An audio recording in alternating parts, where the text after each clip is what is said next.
Coba lo simak deh, 98% orang itu nggak hidup sesuai potensi maksimal mereka. Kenapa?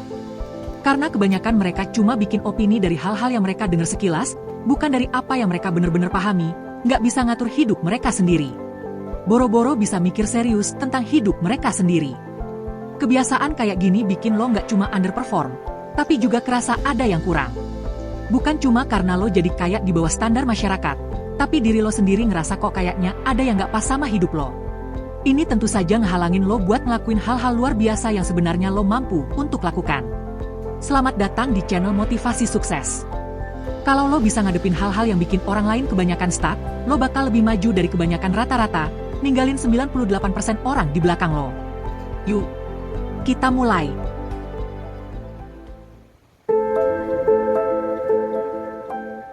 Yang pertama, rapikan dulu kehidupan normal lo.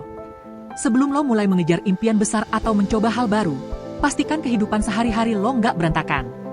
Ini bukan cuma soal fisik, kayak rumah lo yang berantakan atau utang numpuk, tapi juga hubungan dan emosi lo. Misalnya, gimana lo mau fokus mencari pekerjaan baru atau mulai bisnis kalau lo setiap hari merasa stres karena hal-hal kecil yang nggak beres? Kekacauan di rumah atau lingkungan sekitar lo bisa meningkatkan stres, bikin kesehatan mental terganggu, dan akhirnya mempengaruhi performa kerja lo. Ini nggak berarti lo harus jadi sempurna, tapi cukup mulai dengan hal-hal kecil yang lo bisa kontrol. Mulai aja dengan membersihkan kamar atau menyusun jadwal harian yang lebih teratur. Bahkan, memperbaiki hubungan yang nggak sehat, baik dengan teman atau pasangan, juga bisa jadi langkah awal untuk menata hidup. Ketika hidup lebih terstruktur, lo bakal lebih mudah fokus pada hal-hal yang besar, seperti belajar skill baru atau mencapai tujuan yang lebih ambisius. Hidup yang terorganisir itu nggak cuma bikin lo lebih produktif, tapi juga bikin lo lebih tenang. Ketika lingkungan lebih rapi dan teratur, lo bisa berpikir lebih jernih dan nggak mudah terganggu oleh hal-hal kecil yang akan bikin lo stres.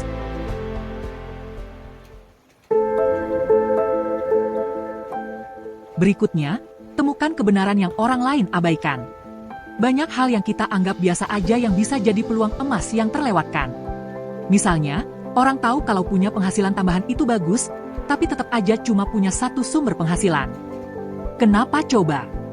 Karena nggak banyak yang nyoba untuk mulai bisnis atau kerja sampingan. Padahal, sekarang ini banyaknya platform online. Lo bisa banget mulai bisnis atau kerja sampingan tanpa modal besar. Lo bisa jualan online, atau bahkan jadi freelancer di berbagai situs. Banyak orang yang nggak sadar kalau teknologi udah bikin itu semua jadi lebih mudah. Selain itu, misalnya, daripada lo jual barang yang bisa dipakai semua orang, coba pikirkan produk yang lebih spesifik tapi punya pasar yang loyal. Ini yang sekarang sering dilakuin sama banyak brand lokal di Indonesia. Mereka lebih fokus dan spesifik, seperti jualan produk perawatan kulit yang vegan atau pakaian yang ramah lingkungan. Pasar kecil ini justru lebih stabil dan menguntungkan. Terus, banyak juga yang khawatir tentang perkembangan AI. Mereka pikir AI akan menggantikan pekerjaan manusia. Ya bisa aja sih. Tapi pada kenyataannya lo bisa banget manfaatkan AI untuk membantu pekerjaan lo, tapi tetap mempertahankan kreativitas lo sebagai manusia sebagai nilai jual utama. Banyak orang muda yang masih anggap ini nggak penting, padahal kalau lo harus mulai pelajari ini sejak dini, dan seiring waktu lo akan melihat betapa besar dampaknya.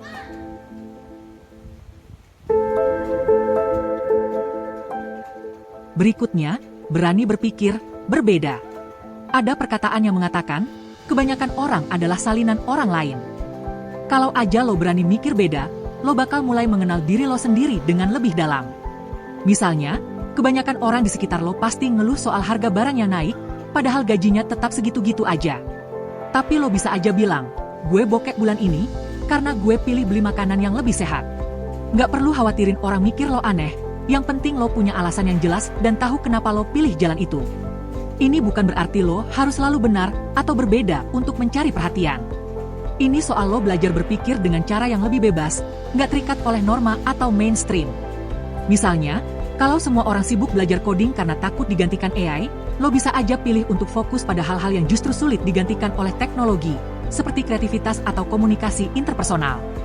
Di dunia yang semakin otomatis seperti sekarang, kemampuan berkomunikasi atau berkreasi adalah sesuatu yang tetap punya nilai tinggi dan nggak bisa sepenuhnya digantikan mesin. Ini artinya lo nggak cuma ikut-ikutan tren. Saat semua orang sibuk mengikuti arus, lo punya kesempatan untuk jadi beda dan menonjol. Namun, Penting untuk diingat bahwa berpikir kontrarian bukan berarti asal beda. Lo harus punya alasan yang kuat di balik pilihan lo, dan pastikan pilihan tersebut bisa memberikan dampak positif dalam jangka panjang. Jangan cuma sekedar menjadi berbeda tanpa arah, tapi pikirkan konsekuensi dari setiap keputusan yang lo ambil. Dengan begitu, lo nggak cuma terlihat beda, tapi juga lebih bijak dalam setiap langkah yang lo ambil.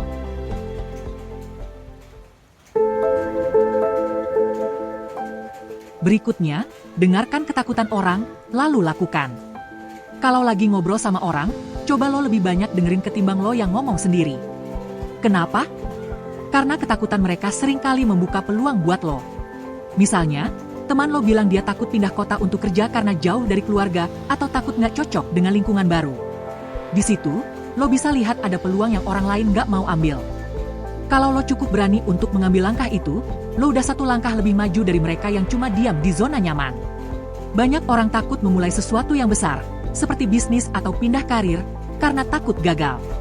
Tapi kalau lo amati lebih dalam, orang-orang sukses seringkali punya satu kesamaan, mereka nggak takut gagal. Mereka belajar dari kegagalan mereka dan terus maju. Keberanian lo menghadapi hal-hal yang orang lain hindari adalah pembeda besar. Nggak cuma soal usaha, ini juga berlaku di aspek lain dalam hidup. Misalnya, banyak yang takut belajar skill baru karena merasa sudah terlalu tua atau terlalu sibuk. Kalau lo berani melangkah, lo nggak cuma menambah keahlian tapi juga membangun kepercayaan diri.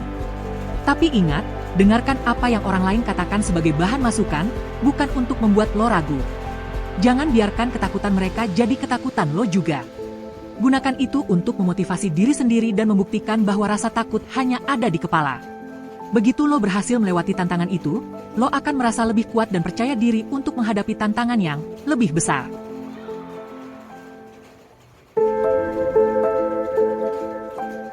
Berikutnya, jangan tunggu besok, lakukan sekarang. Kita semua pasti pernah ngalamin fase, nanti aja deh.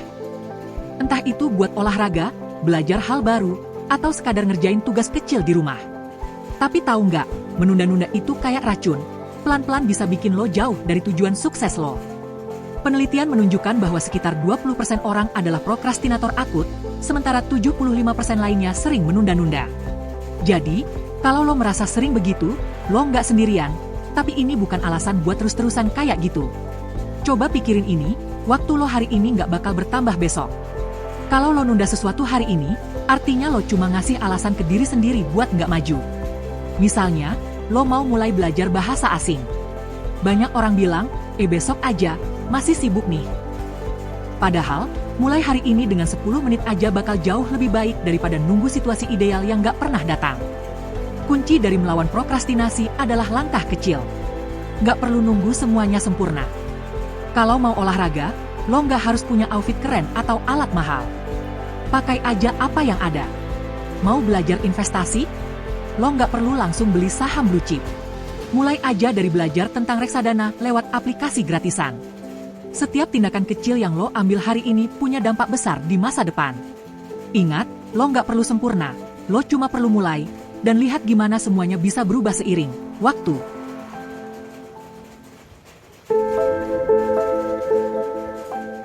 Berikutnya, cari panutan dan anggap mereka sebagai kompetisi sehat. Punya panutan itu penting, apalagi kalau lo tipe orang yang gampang kehilangan motivasi. Temukan seseorang yang lo anggap lebih baik di bidang tertentu, entah itu kerjaan, kesehatan, atau gaya hidup, dan jadikan mereka rival sehat lo. Misalnya, lo punya teman yang rajin banget olahraga dan badannya selalu fit. Jangan cuma iri sama hasilnya. Perhatikan pola hidupnya. Apa mereka konsisten bangun pagi buat jogging? Apa mereka punya pola makan khusus? Lalu, mulai tiru kebiasaan baik mereka dengan cara lo sendiri. Tapi ingat, nggak perlu menjiplak mentah-mentah. Lo harus tetap jadi diri lo sendiri. Persaingan sehat ini bukan soal ngebanding-bandingin. Ini lebih ke bikin diri lo termotivasi buat berkembang. Misalnya, kalau teman lo selalu dapat promosi di kantor, pelajari gimana mereka ngelola waktu atau mengasah keterampilan baru. Dengan begitu, lo bisa ngukur progres lo sendiri tanpa perlu merasa kalah. Yang paling penting, jangan sampai kompetisi ini bikin lo jadi negatif atau malah menjatuhkan orang lain. Kompetisi sehat adalah soal ngerayain keberhasilan mereka sambil nge-push diri lo buat mencapai level yang sama, atau bahkan lebih tinggi. Fokuslah pada perkembangan diri lo sendiri. Kalau lo konsisten, lo nggak cuma jadi kompetitor yang baik, tapi juga inspirasi buat orang lain.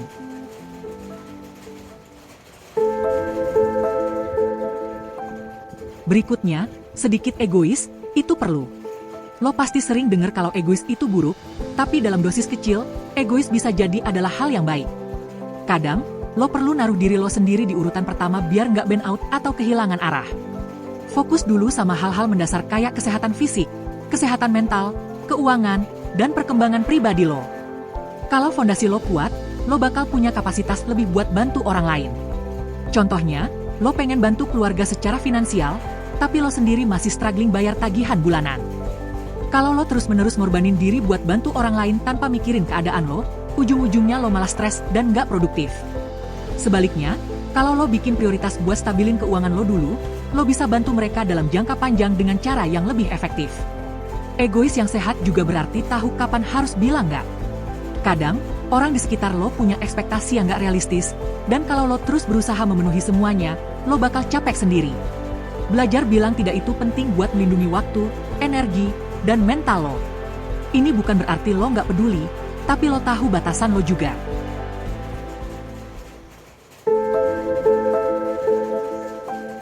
Berikutnya, lo adalah manajer terbaik buat diri lo sendiri. Bayangin kalau lo punya manajer terbaik yang selalu support lo. Mereka tahu cara memberikan masukan tanpa menjatuhkan. Ini bikin lo semangat memperbaiki diri tanpa merasa tertekan.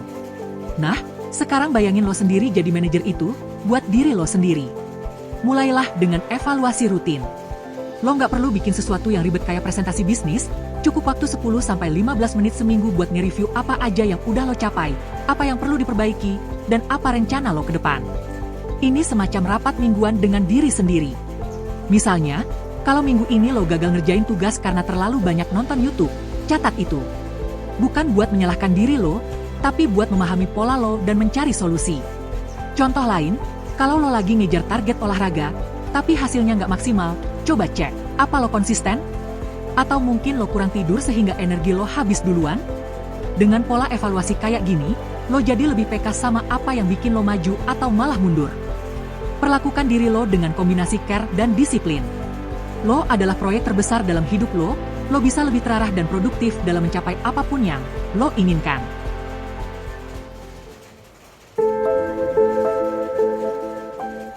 Berikutnya, kuasai keterampilan seiring zaman. Keterampilan yang relevan dan berkembang seiring waktu adalah investasi yang terbaik buat lo. Bukan cuma jadi lebih kompetitif, tapi ini juga soal bertahan dan terus maju di era yang serba cepat seperti sekarang. Kalau lo mau mulai, pertama-tama pilih satu keterampilan spesifik yang menarik buat lo. Misalnya, lo tertarik sama content creation karena ngelihat banyak orang sukses di platform kayak Instagram, YouTube, atau TikTok. Lo bisa mulai belajar storytelling, video editing, atau teknik pemasaran digital. Banyak banget tutorial gratis di YouTube, atau kalau lo punya budget lebih, coba ikutan kursus online yang bersertifikat. Ambil contoh konten creator muda di Indonesia yang sukses, karena storytelling mereka yang kuat. Misalnya, bikin konten kuliner lokal dengan gaya unik bisa jadi pembeda. Atau lo yang suka gaming bisa belajar live streaming sambil membangun personal branding. Dengan kombinasi kreativitas dan keahlian teknis, lo bisa menciptakan peluang besar. Selain itu, jangan abaikan soft skills. Misalnya, kemampuan komunikasi buat negosiasi dengan klien, manajemen waktu biar nggak keburu burnout, atau leadership buat mengelola tim kecil kalau proyek lo berkembang. Kombinasi hard skills dan soft skills inilah yang bikin lo unggul dibanding orang lain.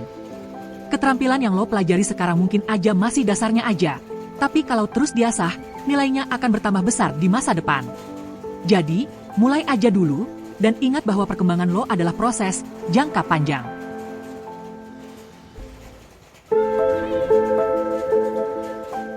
Berikutnya, selalu cek antara prioritas dan tindakan lo. Di zaman sekarang, distraksi adalah musuh terbesar kita semua. Waktu lo banyak habis cuma buat scrolling TikTok, nonton series berjam-jam, atau ngechat kesana kemari yang gak jelas. Kalau lo punya target buat naik jabatan, langkah pertama yang harus lo lakukan adalah ngecek waktu yang lo habiskan setiap hari. Apa udah bener-bener mendukung ke arah sana? Kalau belum, saatnya lo bikin evaluasi. Catat semua kegiatan lo selama seminggu, bikin jurnal harian. Dari situ, lo bisa tahu apakah yang lo lakuin beneran ngebantu lo, atau malah cuma bikin lo jalan di tempat aja. Misalnya, kalau lo mau jadi konten kreator sukses, apa tindakan lo udah mendukung? Apa lo udah konsisten bikin konten tiap minggu? Atau masih suka menunda dengan alasan kalau lo lagi nggak mood? Konsistensi dan penyesuaian adalah kunci. Evaluasi itu penting, tapi tindak lanjut adalah hal yang lebih penting. Kalau lo sadar waktu lo kebanyakan habis di sosmed, ganti rutinitas lo dengan belajar hal baru, baca buku, atau ambil kursus yang relevan sama tujuan lo. Ingat, orang-orang sukses nggak cuma punya prioritas. Mereka tahu gimana cara mengarahkan tindakan. Jadi, jangan cuma ngomong doang. Pastikan setiap langkah lo sejalan sama tujuan besar lo.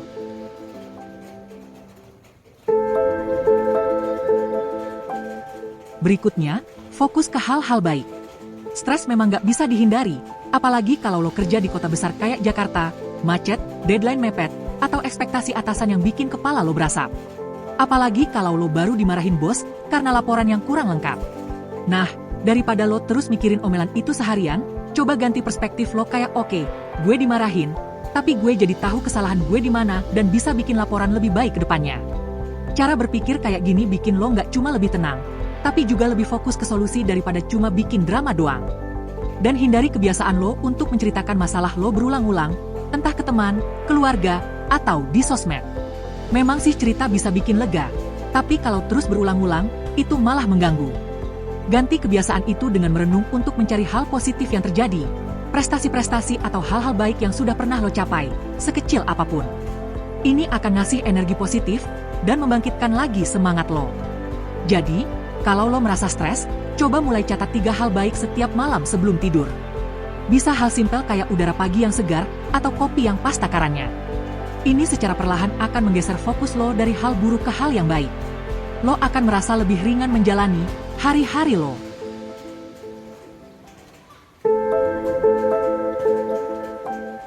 Berikutnya, ahli dalam bertanya. Di dunia kerja maupun pergaulan, lo bisa lebih menonjol dengan jadi pendengar yang baik sekaligus penanya yang cerdas. Misalnya, lo ketemu dengan orang yang sukses di bidang yang lo minati. Jangan buru-buru pamer cerita tentang diri lo atau rencana besar lo. Mulailah dengan bertanya tentang tantangan terbesar yang dihadapi atau tentang keputusan terbaik yang pernah diambil di bisnis. Pertanyaan semacam ini nggak cuma bikin mereka lebih terbuka, tapi juga memperlihatkan ketertarikan lo terhadap pengalaman mereka. Banyak mentor atau senior yang senang berbagi kalau saja ditanya dengan cara yang tepat. Seperti pengusaha muda yang sukses, biasanya punya cerita menarik tentang bagaimana mereka memulai usaha dengan modal kecil atau bagaimana mereka menghadapi tantangan pertama mereka. Selain itu, bertanya bukan cuma soal apa, tapi juga bagaimana. Contohnya, gimana caranya lo membangun tim yang solid? Atau apa pendekatan lo untuk menghadapi kegagalan? Pertanyaan ini menunjukkan bahwa lo ingin memahami proses di balik keberhasilan mereka, bukan sekadar hasil akhirnya. Di dunia networking, banyak peluang besar muncul bukan dari cerita lo, tapi dari cara lo mendengarkan dan bertanya. Jadi, kuasai seni bertanya. Karena, dengan bertanya yang benar, lo nggak cuma mendapatkan jawaban, tapi juga membangun hubungan yang bisa membawa lo ke level berikutnya.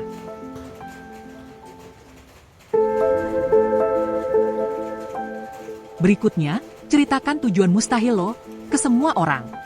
Jika lo punya impian untuk bikin perusahaan teknologi di Indonesia yang bisa bersaing dengan raksasa global seperti Google atau Amazon, ide ini mungkin terdengar mengada-ada. Tapi, dengan ngomongin tujuan ini ke orang lain, lo mulai menciptakan yang namanya tekanan sosial. Orang-orang yang tahu impian lo bakal jadi saksi perjalanan lo, dan itu memotivasi lo buat nggak berhenti di tengah jalan. Tokoh sukses seperti William Tanuwijaya dari Tokopedia atau Ahmad Zaki dari Bukalapak juga pernah punya impian yang dianggap mustahil. Mereka nggak cuma memimpikannya dalam diam, tapi membagikannya ke orang-orang yang bisa mendukung perjalanan mereka.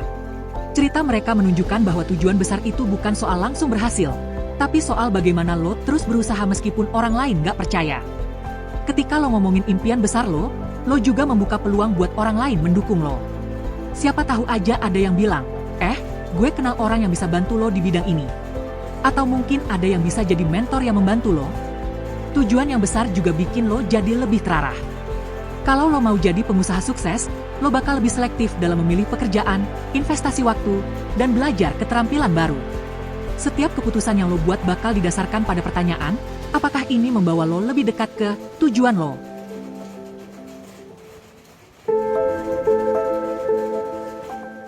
Berikutnya, ahli dalam Bercerita. Storytelling adalah elemen kunci untuk sukses di banyak bidang di era digital sekarang ini. Banyak brand yang sukses karena cerita-cerita di baliknya. Mereka tahu cara memanfaatkan cerita buat menciptakan emosi dan koneksi. Kalau lo mau jadi ahli dalam bercerita, langkah pertama adalah pahami siapa audiens lo, apa yang mereka pedulikan dan butuhkan. Misalnya, kalau lo lagi presentasi kerja, jangan cuma fokus ke angka-angka. Buat cerita tentang gimana ide lo bisa menyelesaikan masalah atau bikin hidup mereka lebih mudah. Gunakan analogi, contoh nyata, atau bahkan pengalaman pribadi lo buat bikin cerita lebih relevan. Lo juga bisa belajar dari konten kreator yang udah jago bercerita. Banyak YouTuber atau TikToker Indonesia yang sukses bukan karena alat mahal, tapi karena cara mereka bikin cerita. Misalnya, mereka bisa bikin lo tertawa sambil belajar sesuatu yang baru.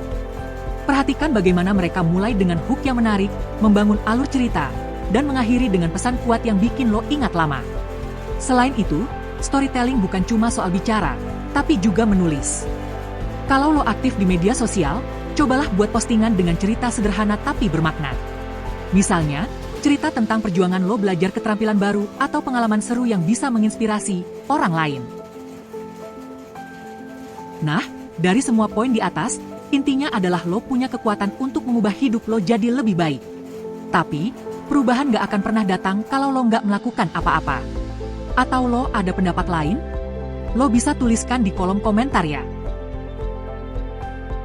Terakhir, terima kasih sudah menontonnya. Kamsia, and until I see you again. Salam sukses.